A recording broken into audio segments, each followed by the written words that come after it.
sejam bem-vindos. Chegamos terça-feira e hoje nós estamos no capítulo 2 de 2 Crônicas, com o tema Você entrega o seu melhor para Deus?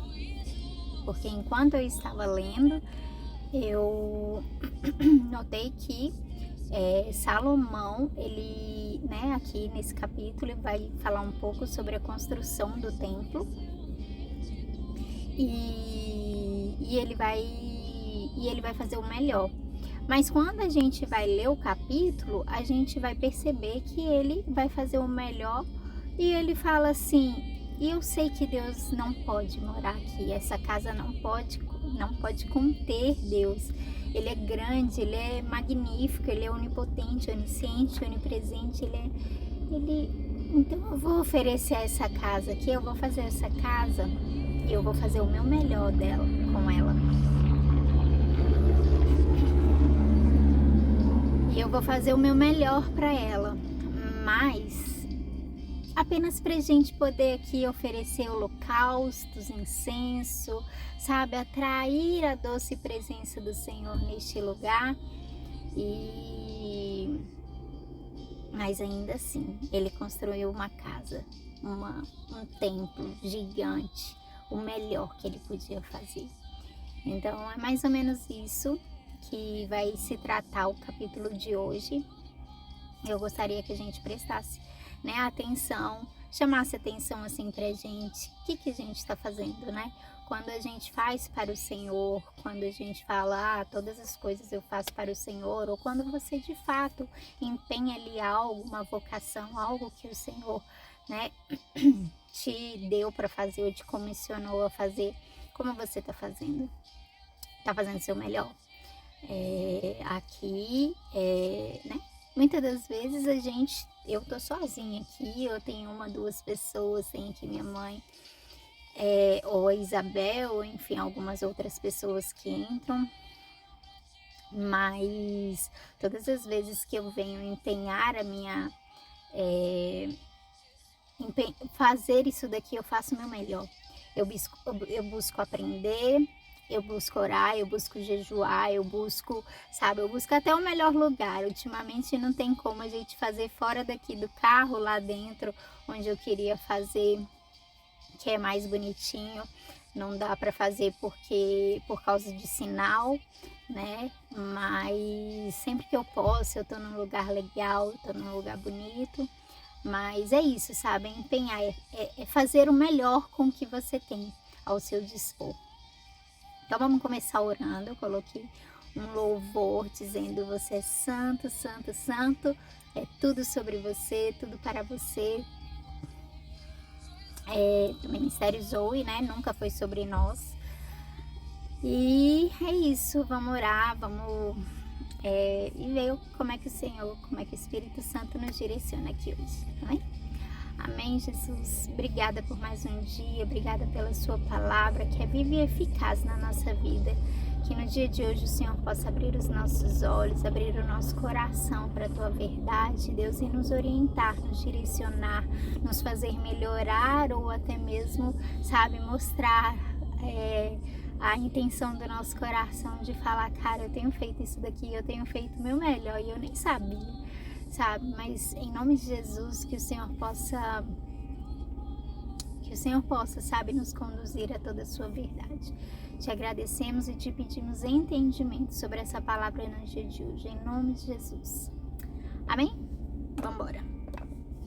Oi, mami. Então vamos lá, gente. No capítulo 2, versículo 1 vai dizer: o rei Salomão resolveu construir um templo para a adoração de Deus, o Senhor, e também um palácio para si mesmo. Alistou 70.000 homens para carregarem o material e 80.000 para cortarem pedras nas montanhas, e colocou 3.600 chefes para dirigirem o trabalho. Depois mandou a Hirão, rei de Tiro, a seguinte mensagem: você vendeu ao meu pai, o rei Davi, cedros para que ele construísse o seu palácio. Agora, faça o mesmo comigo. Estou pronto para construir um templo onde o Senhor meu Deus será adorado.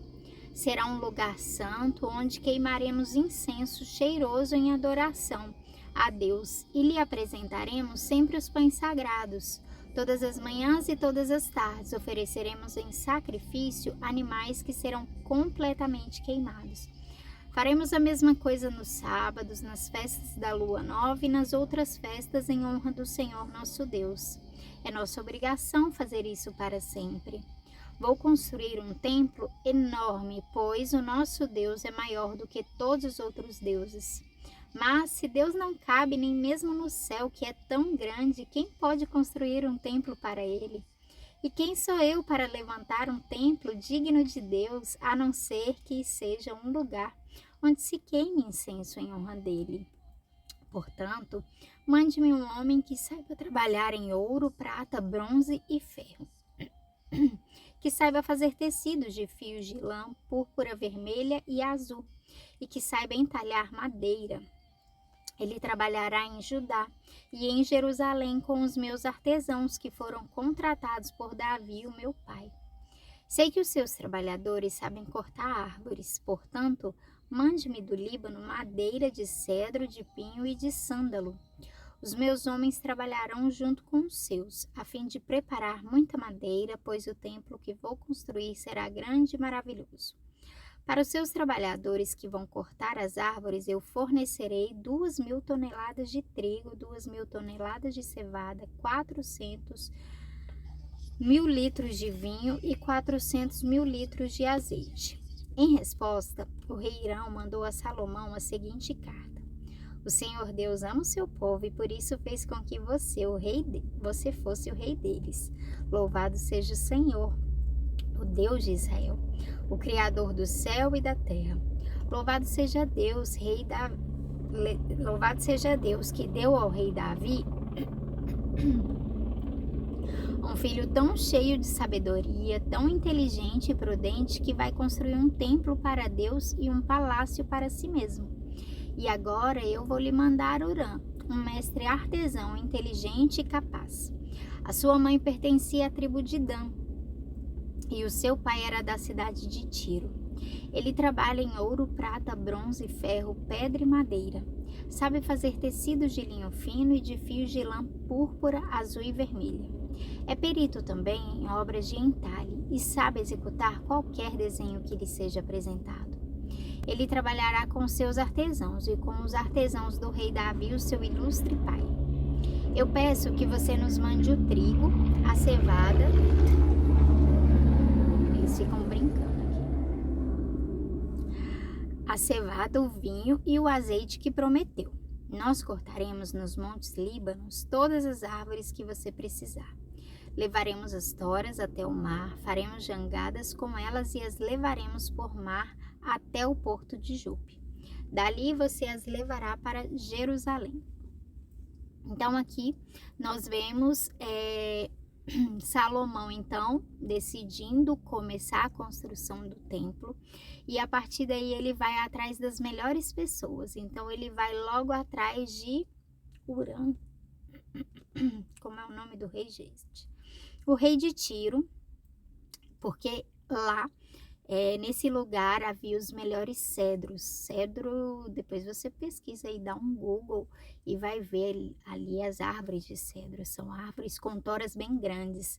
Também vai dizer que ele forneceu árvores de madeiras, né? De pinho, de sândalo, que são árvores, madeira nobre, madeira assim da melhor qualidade, né? E também vai falar ali sobre um pouco sobre a cor, se você for pesquisar direitinho. Então é bem interessante. E aí vai falar que, né, Salomão vai virar e vai falar: é a nossa obrigação queimar o incenso, oferecer os holocaustos, fazer isso, fazer aquilo, todas as manhãs, todas as tardes. Então a gente precisa estar fazendo isso. E agora eu quero construir um templo para a gente fazer isso da melhor maneira possível. Porque aí, né, mais pra frente ele vai falar exatamente isso que a gente comentou no início. Quem sou eu para levantar um templo digno de Deus, sabe? A não ser que seja um lugar que se queime em honra dele. Mas, porque se Deus não cabe nem mesmo no céu, que é tão grande, quem pode construir um templo para ele? Ou seja, Deus, ele vai dizer que Deus nem estaria ali, né? Assim, estaria com os olhos ali, estaria com os pés talvez ali, estaria presente, né? Se faria presente. Mas ele sabe que Deus não pode, Deus, né, não podia morar num templo, não podia ficar guardado dentro de algumas paredes. Então, ele vai dizer que ele vai mesmo assim fazer um templo para o Senhor, mas para que eles pudessem atrair Deus naquele lugar, para que eles pudessem oferecer o melhor. E ele queria começar fazendo o melhor que ele pudesse para Deus. E aí, desde de cara, o rei então de Tiro, ele vai virar e ele vai louvar a Deus, ele vai virar e vai falar: glória a Deus, louvado seja Deus pela sua vida, pela vida de Davi. Nossa, Deus ama mesmo o seu povo, porque ele deu um rei tão sábio, tão prudente, que quer fazer isso, sabe? Aqui eu nunca pensei em fazer isso para os deuses ali que eles serviam, né? Então, mas você, Salomão, você sabe que bom que você está seguindo o exemplo do seu pai. E aí, vai falar que ele vai então fornecer os melhores trabalhadores para aquele trabalho. Vai falar sobre Irã, como é que é o nome? Urã, que ele era mestre artesão, inteligente e capaz. Ele era bom em entalhar madeira, fazer ali tecidos de linho fino, de lã púrpura, azul, vermelha. É perito em todas as obras de entalhe, sabe executar qualquer desenho que lhe seja apresentado.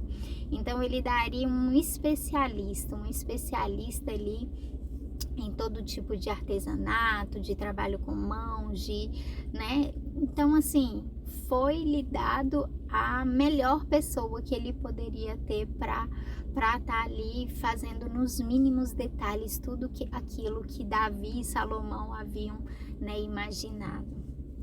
Então é muito bom, muito interessante ver isso. E aí vai dizer no versículo 17, o rei Salomão fez uma contagem de todos os estrangeiros que moravam em Israel, como Davi, o seu pai, tinha feito. Havia no país 153.600 estrangeiros. Salomão separou 70.000 deles para carregarem o material, 80.000 para cortarem pedras nas montanhas e 3.600 como chefes para dirigirem os trabalhos. Então, ali aquele trabalho pesado, quem fez foram os estrangeiros, né, que ficaram ali na cidade de Israel exatamente para fazer o trabalho que os israelitas não deveriam fazer, porque os israelitas eram aqueles tops que ficavam mais como chefes, como, enfim, para guerra também. E é isso. Então, o capítulo de hoje se tratou sobre isso, e eu também acho interessante que no final, um pouco antes do final, né, vai dizer que o rei de Tiro também cobra aquilo que Salomão falou que ia pagar, deixando claro assim que o trabalhador é merecedor do seu salário, né? Então, é isso. Depois lê aí, é um capítulo pequeno. Leia, tire suas conclusões, pense, reflita. Espero que ontem, né, aquele post lá que eu coloquei lá no Stories, sabe, venha te ajudar também. Ele vai falar um pouco sobre o que é estudar teologia, sabe? Sim, é estudar, é você separar para você estudar, para você estar numa sala de aula aprendendo, né, aquelas coisas profundas, coisas, né,